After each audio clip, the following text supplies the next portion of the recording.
Bonjour à tous. Bonjour, j'espère que vous allez bien et que tout le monde m'entend bien.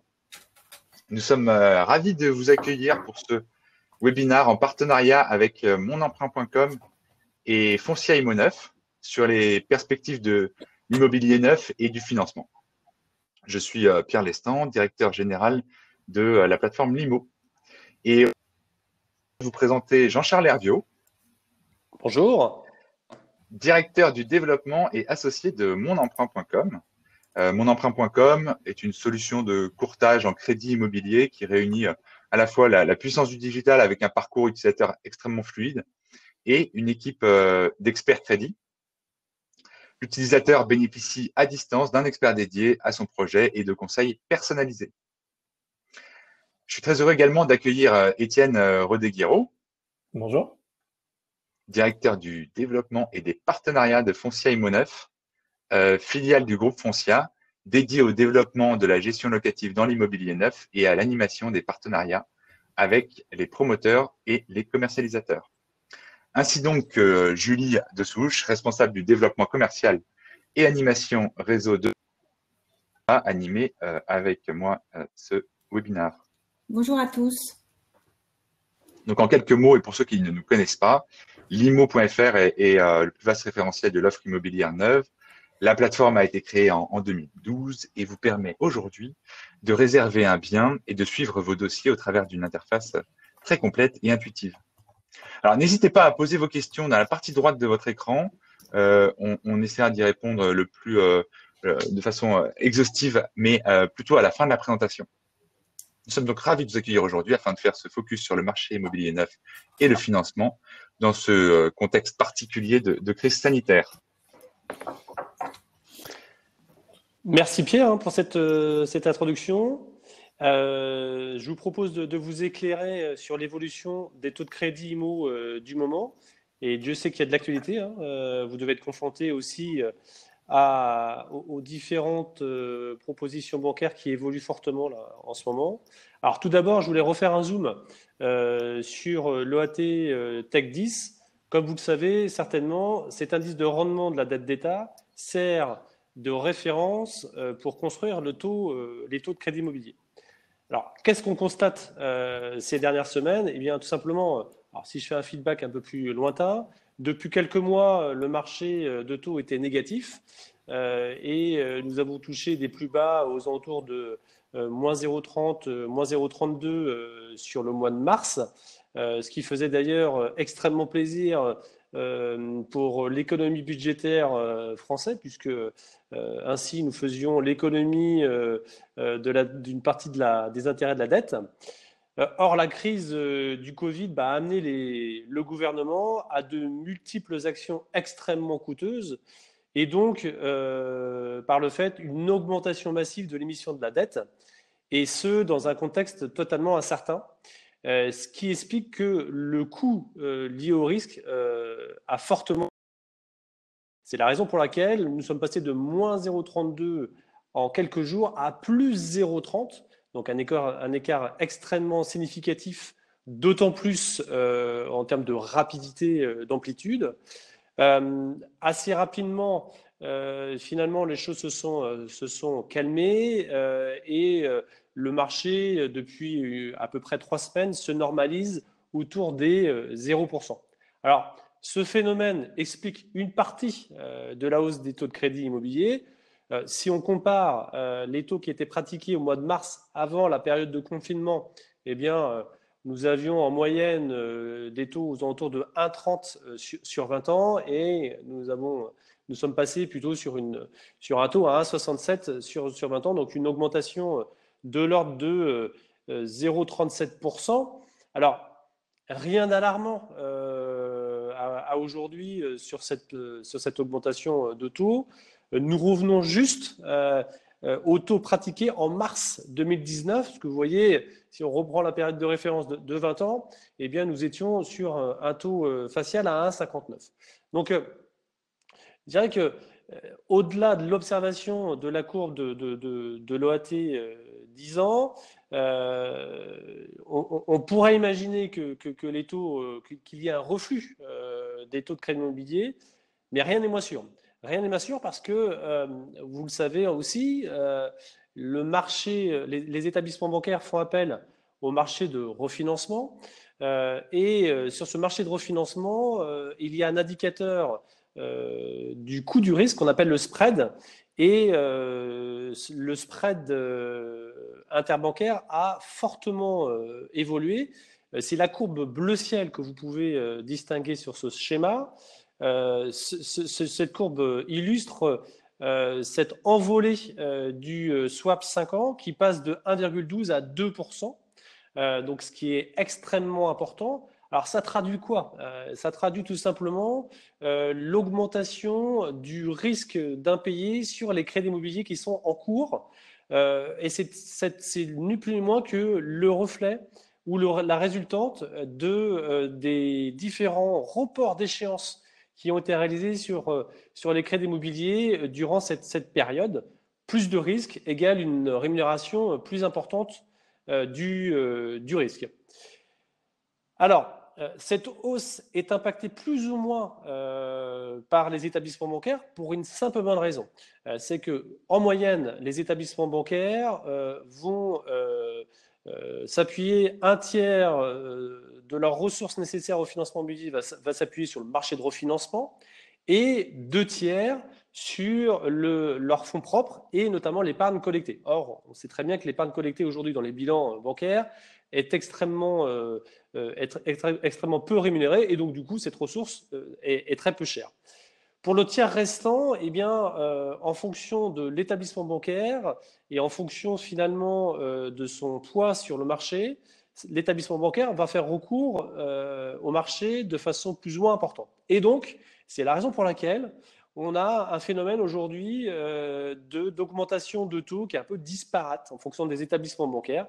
Les établissements bancaires n'augmentent pas au même rythme leur taux. C'est la raison pour laquelle on constate des augmentations qui vont de plus 0,25 jusqu'à plus 0,90. Et donc là, c'est vraiment lié à l'exposition de l'établissement bancaire au marché du refinancement. À ce stade,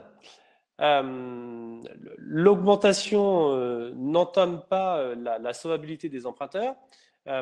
Petit exemple sur un montant de prêt de 200 000 euros sur 20 ans. Juste voilà, pour illustrer les choses, l'impact de la hausse, une hausse de 0,30 n'impacte finalement que de 26 euros la mensualité. Alors certes, ça génère un surcoût de crédit de l'ordre de 6 000 euros. Et si on constate une augmentation de 0,50, ce qu'on peut imaginer finalement être la norme dans les prochaines semaines, eh bien, on va constater globalement, par tranche de 200 000 sur 20 ans, une augmentation de 50 euros. Donc vous voyez que finalement, cette augmentation de taux ne va pas impacter la solvabilité des emprunteurs. Pour autant, ce n'est pas la seule variable. Et donc, la finançabilité de l'emprunteur est aussi impactée par les nouvelles règles imposées par le Haut Conseil de stabilité financière. Alors, quand je dis nouveaux critères, ce n'est pas tout à fait vrai. C'est des critères qui existent depuis bien longtemps, mais qui avaient été un peu oubliés par les banques. Et donc, il y a eu un rappel assez formel du Haut Conseil de stabilité. Ce rappel a été fait avant la crise du Covid, hein, je dois le rappeler. Il a été fait en janvier 2020. Et en fait, il s'appuyait sur le constat d'une augmentation rapide des encours de crédit immobilier et un risque de surchauffe. Enfin, c'est ce que le Haut Conseil de stabilité financière a estimé. Il faut savoir que entre 2017 et 2019, voire un petit peu avant, on a augmenté significativement les encours, mais en 2019, c'est 200 milliards de crédits immobiliers qui ont été eh bien, distribués sur la France. C'est une augmentation d'encours de 7%, ce qui est extrêmement important. Alors, cette augmentation d'encours, elle est liée à quoi? Elle est liée bien évidemment au volume de crédits distribués depuis ces quelques années, mais aussi un phénomène qui est important, c'est l'allongement de la durée moyenne de durée de crédit, qui aujourd'hui se positionne plutôt aux alentours de 21 ans, alors qu'il y a quelques années, il y a 2 ou 3 ans, on était plutôt sur 17 ans. Et donc, du coup, plus de durée d'amortissement ou de prêt, et donc égale plus de risque finalement de défaut. Et donc du coup, ces critères, ils sont rappelés ici sur cette slide. Le respect stricto sensu du critère de 33% d'endettement. Et ça, c'est extrêmement important. Alors cette règle-là pourra être dérogée à l'appréciation de la banque sur des cas de dossiers limités. 15% des dossiers pourront bénéficier de la dérogation de ces règles. Alors chaque banque aura ses règles de dérogation, entre guillemets.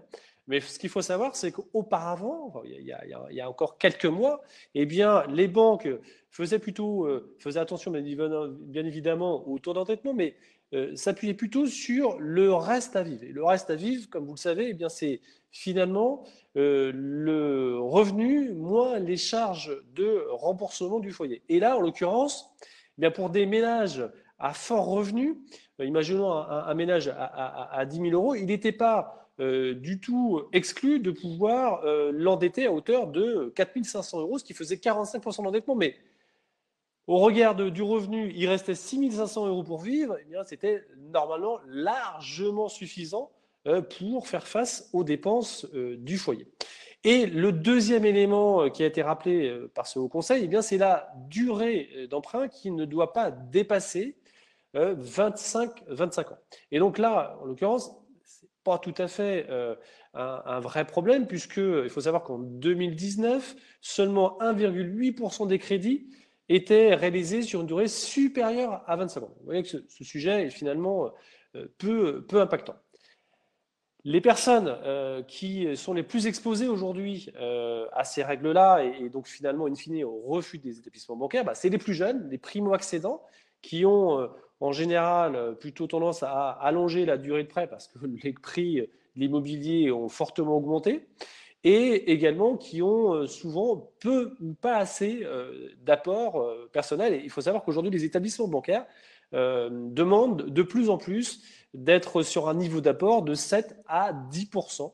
Alors c'est une norme moyenne, bien évidemment, mais c'est aujourd'hui ce que demandent les établissements bancaires. Alors, les plus impactés, eh bien, c'est les investisseurs locatifs qui bien souvent dépassent les 33% d'endettement parce qu'ils sont totalement pénalisés par la règle des 70% de revenus locatifs retenus en termes de revenus. Et donc, pour illustrer ce propos, je vous ai mis un petit exemple. Alors, pour autant, tous les profils classiques peuvent encore prétendre à l'investissement locatif. Ce n'est pas la fin de l'investissement locatif. Vous voyez, un foyer classique avec des revenus aux alentours de 4 500 euros par mois, ayant déjà un crédit pour la résidence principale avec une charge de l'ordre de 950 euros par mois, ça représente finalement un prêt de 230 000 euros à l'origine sur 300 mois. Eh bien, il est tout à fait possible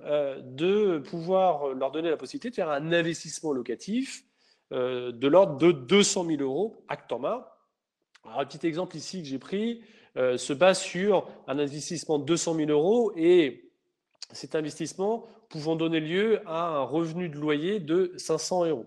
Et donc, on constate dans la petite équation que j'ai pu faire que finalement, on a une capacité de 650 euros d'endettement supplémentaire.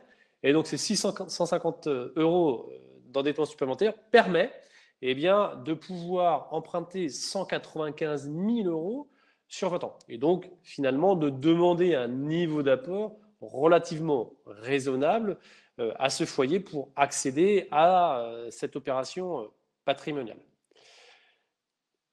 Donc, il faut savoir qu'en plus, on y reviendra tout à l'heure avec Etienne en fin de webinaire, mais on a capacité à aller parfois resolvabiliser ces foyers. Comment? Tout simplement en modulant les échéances de prêt qui sont déjà en cours. Ça permet toujours de gagner quelques pourcentages d'endettement, ou et c'est aussi une possibilité d'allonger le prêt du nouvel investissement, puisque il y a certains partenaires qui dépassent les 25 ans. Chez monemprunt.com, on travaille par exemple avec un partenaire qui peut aller jusqu'à 35 ans de prêt. Dernier point que je souhaitais aborder avec vous, et c'est une problématique vraiment du moment, c'est la problématique du taux d'usure. Alors, je ne sais pas si vous avez eu le cas récemment d'avoir des clients qui se sont vus refuser leur prêt pour des raisons de taux d'usure, mais c'est une problématique qui peut se rencontrer.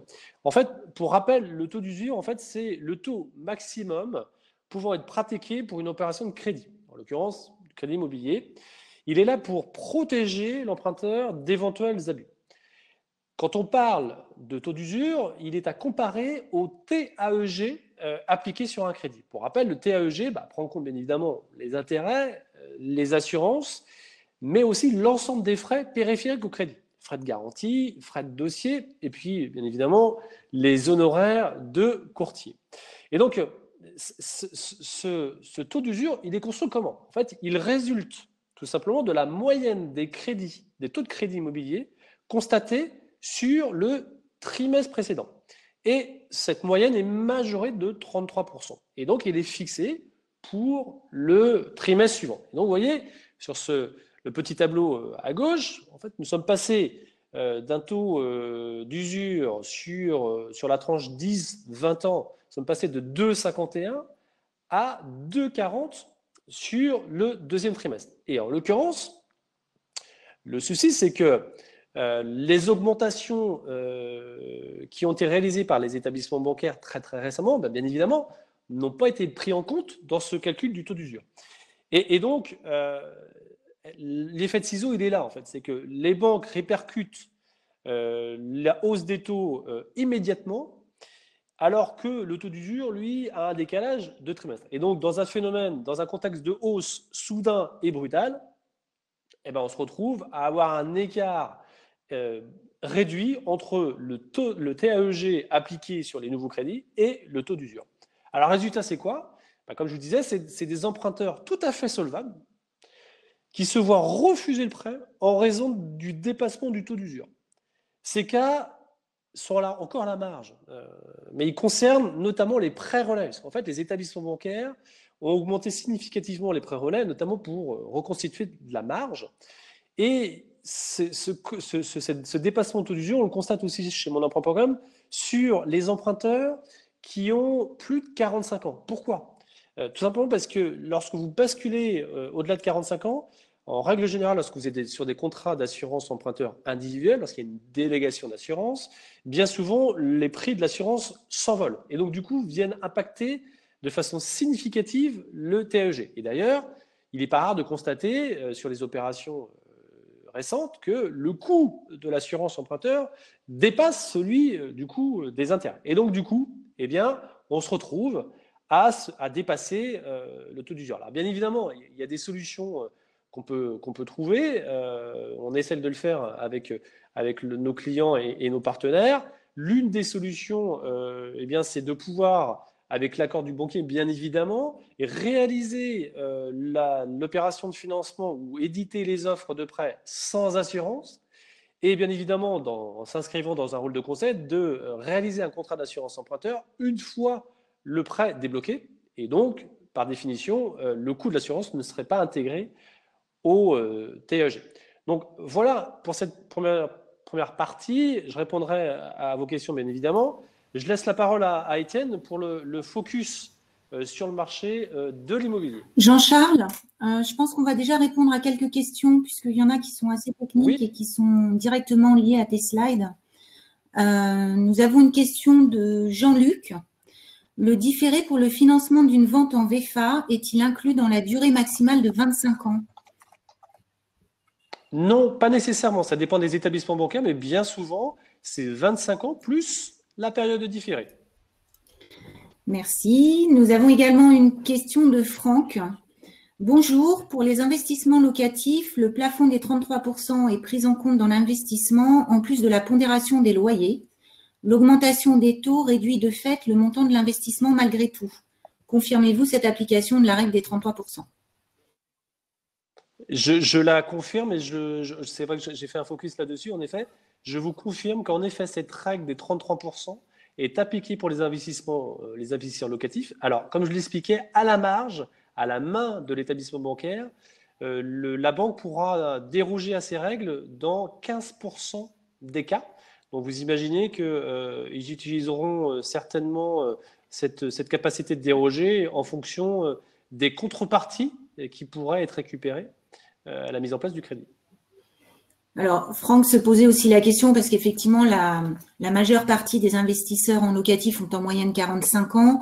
Donc voilà, ils s'inquiètent des refus que nous pourrions avoir et notamment des refus à l'appel. Mais bon, tu viens d'y répondre puisque certains dossiers peuvent être dérogés. Nous avons également…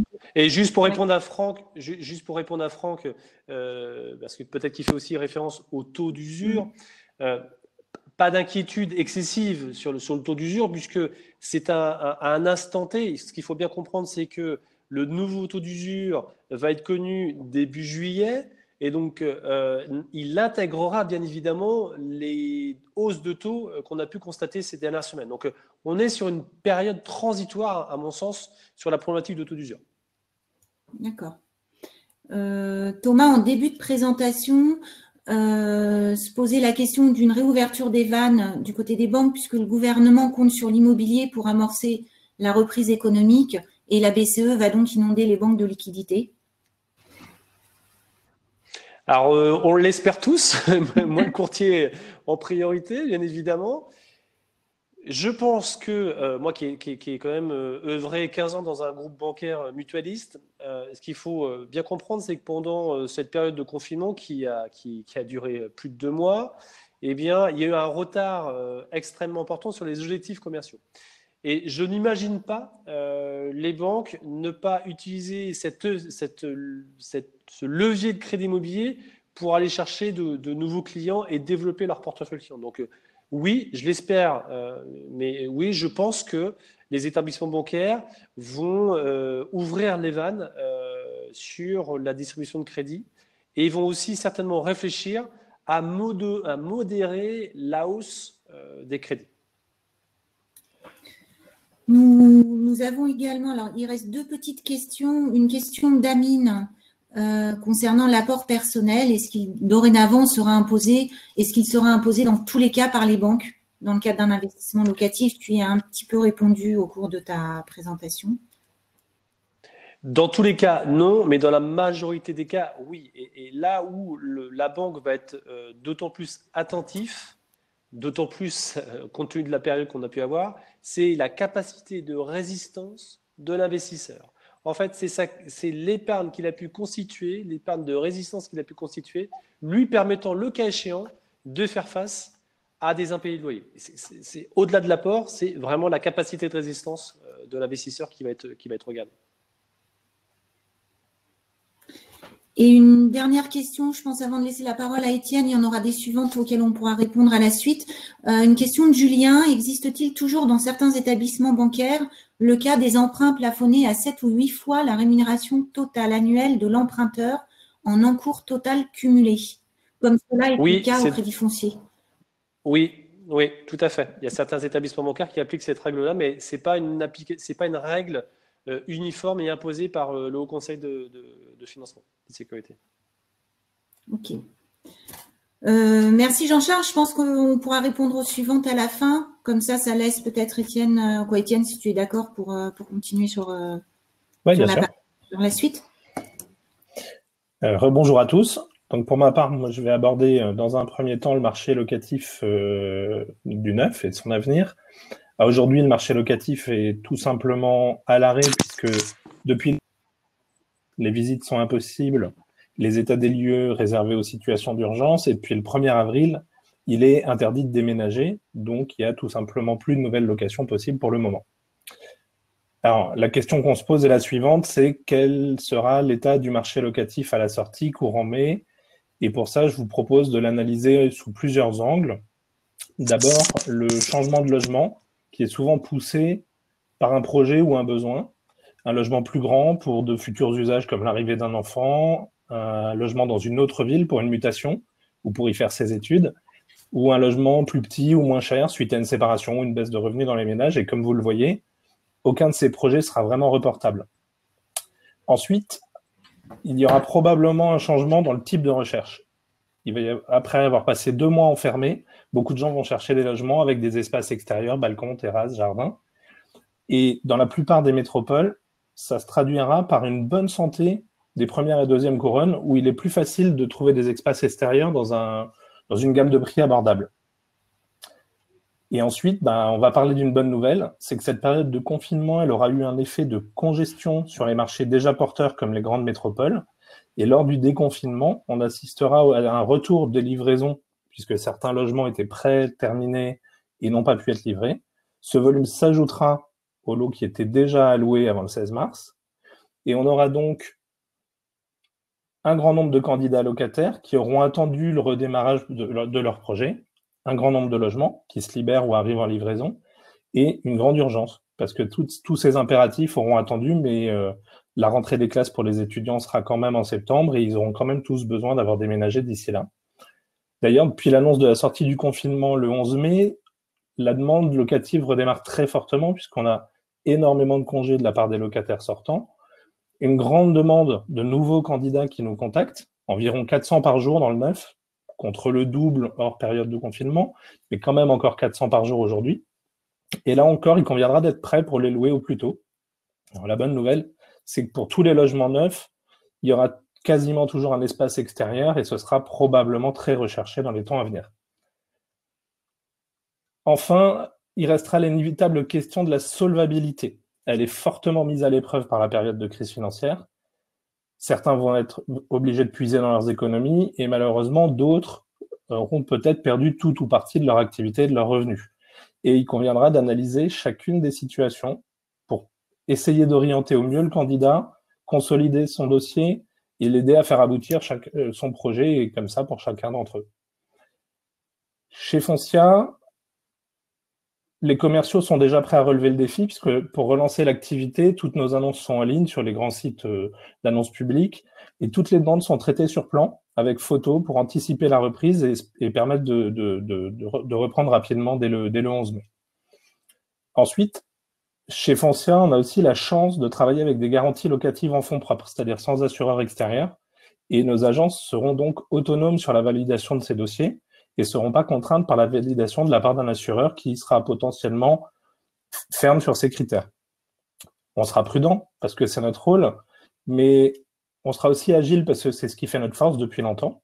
Et par exemple, si un candidat est déjà locataire chez nous, et que depuis toujours, il paye régulièrement son loyer, même s'il n'est pas tout à fait à 3 fois le loyer, on saura qu'il aura la même capacité, et ça va nous permettre d'être plus agile pour remplir les logements.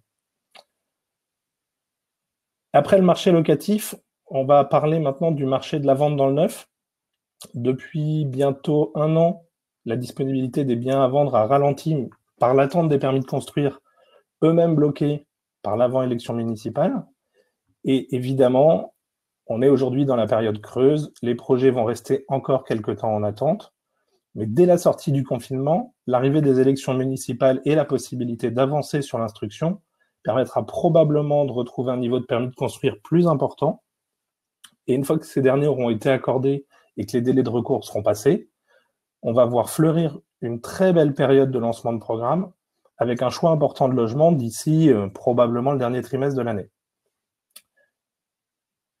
Le marché de la vente aux investisseurs va bénéficier de plusieurs effets intéressants. Le premier, ça va être la volonté des épargnants de mettre leur économie dans un placement rassurant. Potentiellement de probables augmentations d'impôts qui feront qu'ils seront également motivés par des placements avec des effets défiscalisants, et un effet d'offre important qui va permettre à chacun de trouver l'investissement qui lui ressemble, qui va aller du monument historique rénové en cœur de ville à la villa avec un grand jardin dans un lotissement en deuxième couronne, ou d'un traditionnel 2 pièces dans un immeuble neuf avec son balcon, son parking. Une fois qu'on a dit ça, il reste la question que tout le monde se pose, c'est est-ce qu'il faut continuer à investir dans la pierre? Selon moi, la pierre a prouvé sa solidité au fil du temps et elle bénéficie d'un atout majeur, c'est qu'elle répond à un besoin primaire de la population. Le marché ne peut donc pas s'arrêter, il est poussé, voire même généré par une demande constamment renouvelée. Et si le marché locatif tient, naturellement, le marché de la vente aux investisseurs suivra, puisqu'ils sont étroitement liés, et que, moyennant un bon choix d'emplacement et des bonnes garanties locatives, ce sera très probablement plus pérenne que les placements financiers. Ce sera donc le marché sécurisant des épargnants. Ensuite, on peut parler du prix. Étant donné les délais d'obtention de permis rallongés, on pourrait s'inquiéter d'un manque d'offres, faisant éventuellement courir un risque de nouvelle augmentation des prix. Mais ce serait sans compter sur les 2 mois d'arrêt d'activité des promoteurs et leur forte volonté de redémarrage devrait permettre de garder une certaine stabilité. Je voulais vous parler aussi des ventes en bloc, parce que comme l'immobilier est une valeur sécurisante, on a vu des investisseurs institutionnels et bailleurs sociaux annoncer rapidement qu'ils allaient acheter en bloc beaucoup de logements. Alors encore une fois, c'est une action qui va inévitablement empiéter sur les stocks, provoquer le risque de moins de logements disponibles en sortie de crise, mais ça aurait aussi pour effet de réveiller ce marché, de redynamiser la production, et on peut y voir un certain nombre de bénéfices. D'abord, les promoteurs vont pouvoir redémarrer leur chantier, tout leur chantier grâce à cette trésorerie. Ensuite, les institutionnels et les bailleurs qui font ce type d'investissement prouvent qu'ils sont sûrs que le marché bénéficie d'une forte sécurité, puisqu'ils viennent en acheter en masse et qu'ils sont sûrs qu'il y aura une vraie pérennité. Et pour finir, si les bailleurs sociaux achètent beaucoup de logements, ils pourront aussi répondre présent aux futures demandes des personnes qui auront subi la crise et éventuellement des difficultés financières. Voilà, pour la partie sur le marché, j'ai fini. Dans la deuxième partie, je vais relaisser la parole à Jean-Charles dans un premier temps sur les solutions qu'on avait envie de vous proposer sur la manière de sortir de la crise. Jean-Charles, je te rends la parole. Merci Étienne pour cet éclairage. Quelques conseils, en effet, pour faire face aux incertitudes du moment. Rien de bien nouveau, mais en fait, l'idée, c'est en fait de pouvoir jouer avec l'ensemble des solutions que vous pouvez avoir à votre main ou que le banquier a à sa main. Et d'une part, déjà, sur les crédits qui seraient à mettre en place dans les prochaines semaines, prochains mois, jouer la flexibilité en négociant un différé, le différé maximum 24 mois, même si le logement est à livrer dans les mois, peut-être dans les 12 mois. Moi, ce que je vous préconise, c'est dans tous les cas d'aller négocier au maximum cette durée de différé. Alors, certains établissements bancaires font ce qu'on appelle des périodes dites d'anticipation. Alors, la différence entre les deux, c'est tout simplement que vous avez 12 mois supplémentaires pour bénéficier d'un différé d'amortissement. Alors, à la différence, le différé, vous pouvez ne payer uniquement que les assurances et différer intérêts et capital. La période d'anticipation, vous différez uniquement le capital. L'avantage de cette période d'anticipation, c'est bien évidemment la durée.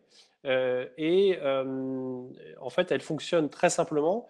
Vous partez en amortissement sur le crédit qu'à partir du moment où la totalité du prêt est débloquée. Or, le plus simple et le plus malin, c'est tout simplement de se dire, je garde 2 000 ou 3 000 euros à débloquer sur le prêt immobilier et ainsi, je peux jouer avec la période d'anticipation et quand j'ai envie que le crédit reparte en amortissement, je débloque les 2 000 euros restants. Jouer la flexibilité sur les prêts déjà existants. Alors, déjà, vous avez quasiment tous les établissements bancaires aujourd'hui offrent gratuitement la possibilité de moduler les échéances de prêts.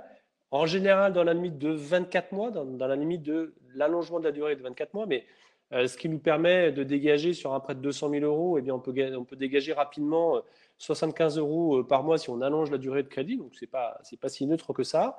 Le report d'échéance ou les pauses d'échéance, j'en ai parlé tout à l'heure, ça a un impact sur le taux d'usure et sur, pas sur le taux d'usure, pardon, sur les spreads et le risque de la dette, mais c'est un moyen qui est offert aussi aux emprunteurs de différer, de reporter les échéances.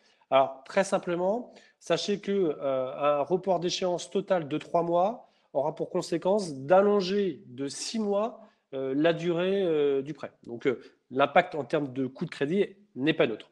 Et puis, si toutes ces solutions-là ne correspondent pas ou ne répondent pas aux besoins, il faut savoir que le banquier est toujours ouvert à trouver un arrangement à l'amiable. Et donc, il est tout à fait possible de réaménager un remboursement de prêt. Le banquier préférera au moins avoir un remboursement de prêt dans le cadre d'un prêt réménagé que de ne pas avoir de remboursement du tout. Donc, ces solutions-là existent et il ne faut surtout pas s'en priver. Donc, voilà un petit peu le zoom. Il y a bien d'autres artifices et on essaie, nous, de personnaliser au demeurant lorsqu'on a des questions spécifiques. Mais voilà un peu les solutions qui sont bancairement possibles. Étienne, je crois que tu as aussi quelques conseils à prodiguer sur le marché de l'immobilier et sur la location. Ton micro, du coup, Étienne. Merci Jean-Charles. Comme prévu, je t'avais dit que je l'oublierais, je l'ai fait. On va être sûr, Ben tu oui. vois. Alors oui, sur le redémarrage de la location, pour moi, il y a deux éléments essentiels qui sont tous les deux de l'anticipation. Le premier, c'est que pour réussir une location en sortie de confinement, il va falloir préparer le logement lui-même. C'est-à-dire que l'appartement de votre client est ce qui se présente vraiment sous son meilleur jour. C'est-à-dire qu'il va y avoir beaucoup de choix et les gens vont privilégier les logements les mieux équipés. Il est peut-être important de penser maintenant à l'installation d'une cuisine aménagée, par exemple, pour faire sortir l'appartement du lot et qu'il soit privilégié dans la recherche des acquéreurs. Et pour s'en occuper, il faut s'en occuper au plus tôt, parce que entre les mesures à prendre dans le logement, le délai de livraison des éléments et l'installation, par votre client lui-même ou par un professionnel, le temps va passer assez vite. Après, le deuxième point qui me paraissait important, c'est de décider et d'organiser dès maintenant qui va s'occuper de cette location. Il y a deux options. Votre client, il peut s'en charger lui-même ou penser à le confier à un professionnel.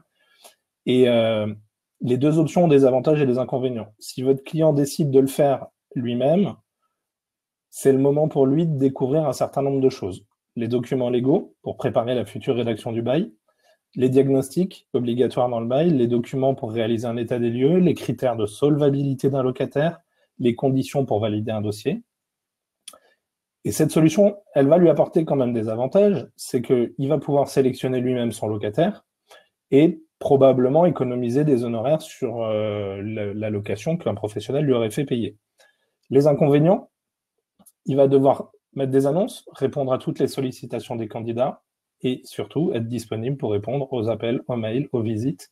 Et on le sait, la disponibilité à la sortie du confinement, elle ne sera pas forcément aisée, et puis le déplacement sur place non plus.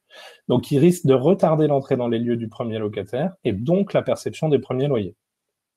Si au contraire, il se dit qu'il va le confier à un professionnel, c'est le bon moment pour commencer à découvrir ce qu'ils ont à proposer et prendre le temps de comparer la qualité des services, garanties, tarifs qu'ils vont proposer. Alors, les avantages du professionnel, c'est qu'il s'occupe de tout, des annonces, de la réponse aux questions, des visites, des états des lieux d'entrée. Il est aussi disponible pour répondre aux demandes des prospects. Il aura peut-être même l'occasion d'orienter un candidat vers un autre logement que celui pour lequel il a appelé, par exemple celui de votre client, si les autres sont déjà loués. Il va analyser la solvabilité du candidat, de laquelle je vous parlais tout à l'heure. Il a de l'expérience, il a l'habitude de la détection de ce qui pourrait éventuellement poser un problème sur un dossier. Et après, évidemment, il peut y avoir quelques éléments d'inconvénients aussi. Il va choisir le locataire à la place du propriétaire qu'il n'aura jamais rencontré au final. Mais en même temps, est-ce que ce n'est pas le métier de l'agent immobilier de choisir des locataires, sachant qu'il va les sélectionner sur des critères financiers très précis et surtout précieux pour se prémunir de tout ce qui peut se passer derrière et des futurs déconvenus. Et ensuite, il y a les honoraires demandés en contrepartie d'un temps précieux gagné par cette délégation. Ça va permettre de louer plus vite et donc de percevoir plus rapidement des loyers qui vont aider à payer le prêt. Petite cerise sur le gâteau, les honoraires sont intégralement déductibles des revenus fonciers. Donc pour le propriétaire, on loue plus vite et on déduit sur ses revenus fonciers une partie de ses honoraires. Voilà pour mes éléments. J'espère qu'ils vous auront permis d'appréhender un peu mieux la suite. Et je rends la parole à Julie, je crois. Merci à tous les deux pour votre intervention. Donc, je vous propose de passer aux questions que nous avons reçues. D'autres questions. Donc, nous avons une première question de David. Est-ce que le report de BAL 3 va faciliter l'octroi de crédit? Jean-Charles, je te laisse peut-être y répondre. Oui, je crois que on parle plus de BAL 4 que de BAL 3. Alors, est-ce que ça va avoir un impact sur la distribution de crédit? J'en suis pas sûr. En fait, le BAL 4 oblige finalement des établissements bancaires à renforcer leur haut de bilan et donc détenir finalement des fonds propres plus larges pour distribuer un volume de crédit identique. Maintenant, tout ce qui est fait pour réduire la pression réglementaire des établissements bancaires peut détendre la distribution, mais je ne crois pas que ça soit très impactant, au moins à court terme, sachant que BAL 4 implique un autre élément, c'est l'appréhension ou la classification en risque des crédits immobiliers et notamment au regard de la garantie de la valeur du bien immobilier en face de la créance, ce qui n'était pas du tout appliqué jusque-là. Et donc du coup, là pour le coup, ça pourrait avoir un impact en termes de financement et de garantie sur le prêt. On pourrait imaginer que finalement, les banques se disent j'augmente le niveau d'apport pour finalement avoir un bien valeur 200 000 euros, je le finance à 180 000, comme ça j'ai une réserve hypothécaire entre guillemets de 20 000, ce qui me permet de bonifier le coût du risque de la dette dans mon bilan. Merci Jean-Charles. On a également pas mal de questions qui sont arrivées, mais une question de Carole qui s'adresse plutôt à toi également. Faut-il s'attendre à ce que les banques demandent davantage de nantissement pour couvrir leurs risques? Pour rebondir à ce que je disais juste à l'instant, je pense qu'aujourd'hui, les banques vont se contenter de la garantie classique hypothécaire ou caution, sauf dans les cas des crédits in fine, où là, bien évidemment, l'usage fait qu'on prend un nantissement de placement. Donc, non, je ne crois pas, pour répondre précisément à la question, je ne crois pas que les établissements bancaires demanderont une garantie supplémentaire via le nantissement, sauf si le banquier souhaite capter de l'épargne dans ses livres et donc, du coup, demande un nantissement d'un contrat d'assurance vie qui serait ouvert chez lui, même s'il a capacité à nantir des placements à l'extérieur. Ok, très clair. Merci. Jean-Charles, nous avons une question de Sarah. Penses-tu qu'il y aura un élargissement du PTZ accession? Alors, c'est une bonne question. Alors, je sais qu'il y a quelques discussions en cours sur ce sujet. Je pense que au regard des critères du Haut Conseil de sécurité financière qui impactent quand même très défavorablement les primo-accédants, on pourra imaginer que les foyers qui seraient éligibles à l'APL accession puissent bénéficier d'un PTZ élargi. Mais pour l'instant, j'ai pas beaucoup d'informations dans ce sens-là.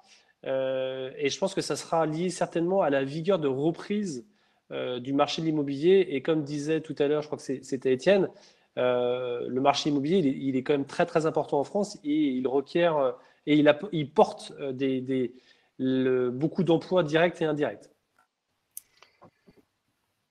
Merci, merci Jean-Charles. On a également une question qui est plus peut-être pour Étienne. Pensez-vous que les agents immobiliers vont se tourner dorénavant vers la digitalisation de leur métier, visite, état des lieux en ligne? Est-ce que cela est également prévu d'ailleurs au sein du groupe Foncia? Étienne, ton micro. Micro, excusez-moi. Voilà.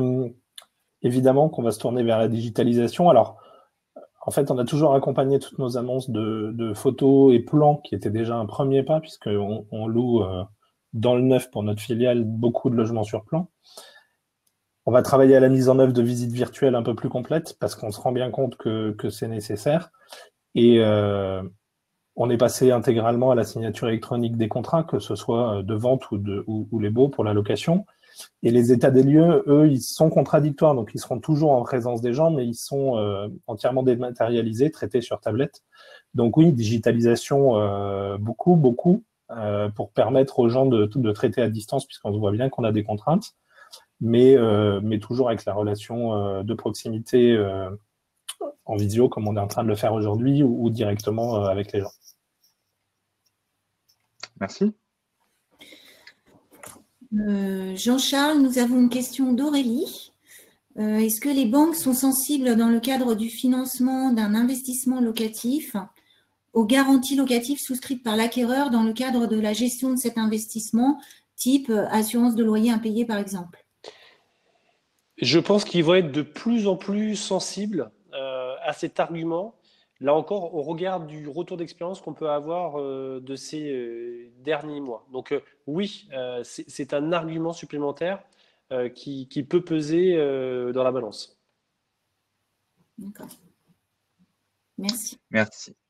Une question de Sylvie qui va s'adresser aux deux si on split la question. Certains courtiers en ligne prévoient un passeport emprunteur ou visa pour le crédit. Donc, pour Jean-Charles, allez-vous également le délivrer? Et puis, pour Étienne, quel est votre avis sur ce document? Sera-t-il un outil nécessaire à la vente dorénavant? Alors Pierre, nous, on établit déjà ce qu'on appelle nous l'attestation de faisabilité. Et c'est un document qu'on délivre déjà depuis de nombreux mois. Et je peux te dire de retour d'expérience que c'est un document qui aide beaucoup les acquéreurs lorsqu'il y a plusieurs personnes sur le même bien. Et donc, oui, on le fait déjà. Et je suis, pour ma part, extrêmement exigeant lorsque j'émets cette attestation. C'est-à-dire que, pour ma part, même si, d'un point de vue légal, ça n'engage pas le courtier, puisqu'il faut bien savoir que le risque est porté par l'établissement bancaire, non pas par le courtier. Pour autant, on sélectionne les dossiers sur lesquels on fait ces attestations-là. Et avant d'établir cette attestation-là, on souhaite avoir, à minimum, quelques documents, relevé de compte, avis d'imposition et dernier bulletin de salaire. Ce qui nous permet de vraiment assurer de la qualité du dossier. Merci. Merci. Étienne, tu veux peut-être du coup compléter pour ta partie? Oui, alors je vais apporter à peu près la même réponse, que le hasard veut que je sois ancien courtier en prêt immobilier, que je sois rentré chez Foncia pour cette raison il y a longtemps, parce que en fait ça fait longtemps qu'on a bien compris que ça s'appelait pas un passeport ou un visa, mais que avant de traiter l'acquisition, il faut traiter le financement. Là où on va avoir besoin de le retravailler précisément, c'est effectivement, comme l'a dit Jean-Charles tout à l'heure, c'est les modifications de conditions d'accès qui fait qu'on va avoir besoin alors d'un visa pour le crédit de Jean-Charles ou d'autres partenaires ou du banquier du client. Mais en tout cas, oui, ça va être essentiel. Nous avons une dernière question. Donc, je pense pour Jean-Charles, les banques ne proposent-elles pas un report d'échéance de remboursement sans coût? Alors en fait, les banques proposent de ne pas appliquer le coût de l'avenant de mise en place du report d'échéance. D'accord? Donc il n'y a pas de coût d'avenant, de frais, de dossier pour la mise en place d'un report. Pour autant, le fait que vous reportez les échéances, eh bien, vous générez sur des échéances qui n'ont pas été payées, et donc de ce fait, ça génère un surcoût. D'accord.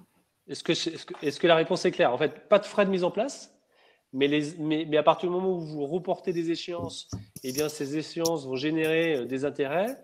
Or, ces échéances étaient déjà chargées d'intérêts, donc vous allez avoir des intérêts sur des intérêts. Donc, c'est ce phénomène-là qui amplifie et amène à payer un peu plus d'intérêts en fin de crédit, tout simplement. Alors, si ça ne te dérange pas, il faudrait qu'on revienne sur le slide 7 avant de clôturer définitivement. Nous avons une question d'Hervé. Je ne sais pas si tu peux la visualiser également sur le calcul qui a été fait avec la nouvelle capacité d'emprunt. Oui, alors il y a en effet une coquille sur la durée d'emprunt. La durée d'emprunt n'est pas de 240 mois, mais de 360 mois, c'est-à-dire 30 ans, parce qu'on a des partenaires aujourd'hui qui permettent de le faire. Donc il y a une petite coquille en effet dans le slide sur la durée du prêt. Ok, super. Donc, ce sera sûrement plus clair. Je vérifie, mais je pense que nous avons terminé pour les questions. Une dernière question de Franck concernant BAL 4. Oui. Est-ce que BAL 4 n'ouvre-t-il pas la possibilité aux banques donc, de faire du chantage au financement? Quel est ton avis sur cette question? Moi, mon avis, c'est que dans tous les cas, les établissements bancaires, ça fait des années et des années qu'ils ont une double problématique. C'est-à-dire qu'ils aimeraient pouvoir conquérir de nouveaux clients autrement que par le crédit immobilier, mais que jusqu'alors, ils n'y arrivent pas. Et qu'à partir du moment où l'outil de crédit IMO est le seul, ou au moins le plus efficace pour acquérir de nouveaux clients, il continuera à utiliser ce levier-là, quoi qu'il en soit, et je pense que c'est pas prêt de s'arrêter. Alors, les questions n'en finissent plus, mais alors, j'ai pas trop envie que les personnes soient un peu brimées. Nous avons une dernière petite question de Julien, qui est assez intéressante vu le contexte actuel. Dans le cadre, alors c'est pour tous les deux, dans le cadre de la transformation des prospects en clients futurs, quels conseils apportez-vous à la réticence probable à venir des prospects de recevoir à domicile pour des investissements immobiliers pouvant difficilement être abordés et conclus en intégralité à distance?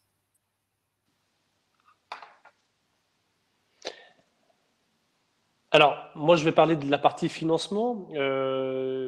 Ça fait maintenant 3 ans que nous sommes sur le projet monemprunt.com et que nous traitons des centaines de dossiers par an à distance.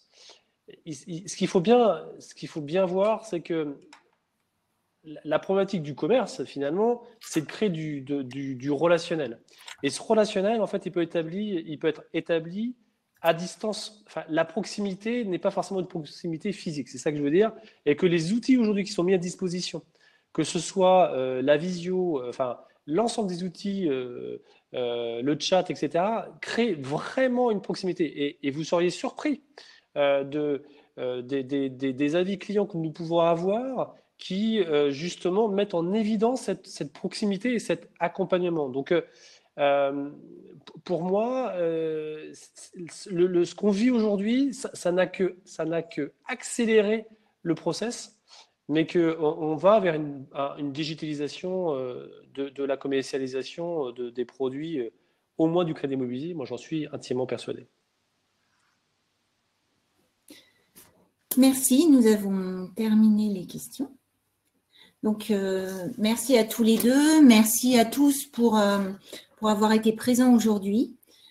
Pour ce qui sont des nouveautés, je vous précise qu'un partenariat est en cours avec monemprunt.com afin de vous accompagner au mieux dans le financement de vos clients. Vous pourrez ainsi bénéficier de leur offre et de leur expertise, tout comme l'offre de gestion de Foncia qui, je vous le rappelle, est disponible également pour tous vos clients et pour laquelle des conditions privilégiées ont été mises en place. Donc, n'hésitez surtout pas à solliciter le service commercial qui se tient à votre disposition pour vous mettre en relation et pour tous ces sujets. Je vous rappelle également notre prochain webinaire qui se tiendra la semaine prochaine, le 7 mai, en partenariat avec Cityscan. Alors, on montrera un nouvel outil qui sera donc en avant-première, qui sera mis à disposition sur le site de l'IMO prochainement. Cet outil a plusieurs objectifs. Le premier sera de faciliter vos recherches. Le deuxième, vous aurez accès à plusieurs indicateurs pour une parfaite connaissance de l'emplacement. Donc, ce sera une aide dans votre argumentation et surtout une aide pour la décision de vos clients. Donc, alors, je ne vous en dis pas plus. Certains le connaissent peut-être, d'autres non. Il y aura une démonstration de l'outil. Je vous invite à vous y inscrire. Le mailing partira demain et je vous laisse la surprise de le découvrir la semaine prochaine. Voilà, je vous souhaite à tous, pour ma part, une très bonne journée. Merci à tous. Je vous souhaite également une très bonne journée. Pour ceux qui ont eu peut-être un problème de connexion en raison de pare-feu ou de débit, vous recevrez dans les minutes qui vont suivre un enregistrement de cette présentation. Voilà, merci à nos intervenants. Merci Julie. Et je vous souhaite une très bonne après-midi et un bon week-end. Merci, au revoir. Merci Pierre, merci Julie, merci Étienne. Au revoir. Merci Au revoir. à tous.